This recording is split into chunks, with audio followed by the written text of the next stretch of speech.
স্বাস্থ্যমন্ত্রী শারদত্ত মুখোপাধ্যায় তিনি NRS medical কলেজে এসেছিলেন ঘটনার পরপরই, যখন ঘটনার কথা সব জানতে পারেন, এবং যেটা জানতে পারছি ওনার মারফত যে ময়না তদন্ত মেডিকেল কলেজ কলকাতার মর্গে হবে। তার দেহ এখন অবধি কলকাতা মেডিকেল কলেজের মর্গে আনা হয়নি। ইনকোয়েস্ট হবে এনআরএসের মর্গে, এবং ইনকোয়েস্ট হওয়ার পর পোস্টমর্টম হবে মেডিকেল কলেজ কলকাতার যে মর্গ সেখানে ময়নাতদন্ত করবেন মেডিকেল কলেজের যে ফরেন্সিক বিভাগের হেড তিনি করবেন।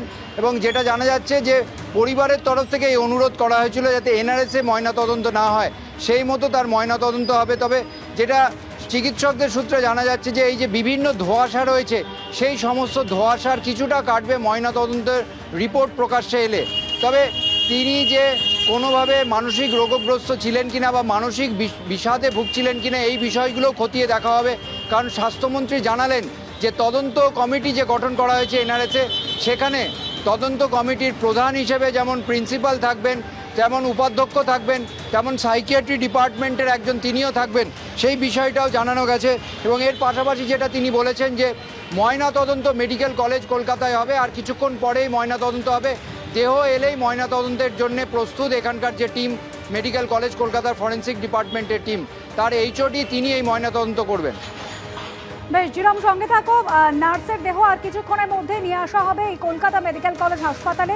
প্রথমে ইনকোয়েস্ট হবে এনআরএস হাসপাতালে, তারপর কলকাতা মেডিকেল কলেজ হাসপাতালে নার্সের ময়নাতদন্ত সম্পন্ন হবে। হাসপাতালের প্রিন্সিপাল কি জানিয়েছিলেন শোনাবো। ডিউটিতে ছিলেন, তারপরে হঠাৎ পাওয়া যাচ্ছিল না ওনাকে, খোঁজ করে তখন দেখা যায় যে টয়লেটের দরজা বন্ধ। তখন টয়লেটের দরজা ভেঙে দেখা যায় যে মানে এনআরএস হাসপাতালে অন ডিউটি নার্সের রহস্য মৃত্যুর ঘটনা প্রকাশ্যে আসার পরে হাসপাতালে গিয়ে পৌঁছন স্বাস্থ্যমন্ত্রী শারদত্ত মুখোপাধ্যায়। একেবারে হাসপাতালের সুপারের সঙ্গে কথা বলেন এবং নার্সিং বিভাগের যিনি প্রধান তার সঙ্গেও কথা বলেন স্বাস্থ্যমন্ত্রী।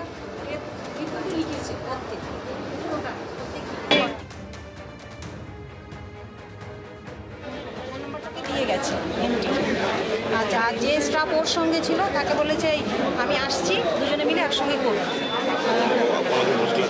না, হোস্টেলে কোনো দিন ছিল ম্যারেড হয়েছে জাস্ট এই মার্চে বিয়ে হয়েছে। ওর শ্বশুরবাড়ি এখানে না, দিল্লিতে। ওর হাজব্যান্ড নিয়ে ক্যান্টনমেন্টে ভাড়া থাকে, আর ওর হাজব্যান্ড কোনো বিজনেস কিছু একটা করে, আর ওর বাড়ি হচ্ছে পূর্ব মেদিনীপুর। তো ওর দাদাকেও কালকে কমিউনিকেট করার চেষ্টা করা হয়েছিল, কিন্তু সেইভাবে প্রথমটাও করে রেসপন্স পাওয়া যায়নি। প্রথমে ঘটনাটা হচ্ছে রাতেই 9:10-15 দিকেও বাথরুমে গেছে, আর তারপরে আমাদের নাইট সিস্টারের রাউন্ডে গিয়ে তো সেন্সাস নেয় যে পেশেন্ট কীরকম করতে, যেটা নাইট সিস্টার দিয়ে ওকে পায়নি। আমাদের পরিবার চিকিৎসা এবং চিকিৎসা কর্মীর পরিবার সভাপতি, আমাদের পরিবারের কেউ যদি এমত অবস্থায় আমরা পাই, আবেগ আগে চলে আসে, বিজ্ঞান একটু পরে আসে। আবেগপ্রবণ অবস্থায় আমরা তাড়াতাড়ি তার বডিটা ট্রলিতে তুলি, এবং তোলার পরে আমাদের জুনিয়র ডাক্তাররা ঝাঁপিয়ে পড়ে, যা হয় ওনাকে কোনোরকমভাবে যদি ফিরিয়ে আনা যায়, কিন্তু বিফল হয়, এবং তারপরে আনুমানিক 10:30টার পরে ওনাকে মৃত বলে ঘোষিত হয়। পুলিশকে সঙ্গে সঙ্গে অবগত করা হয়।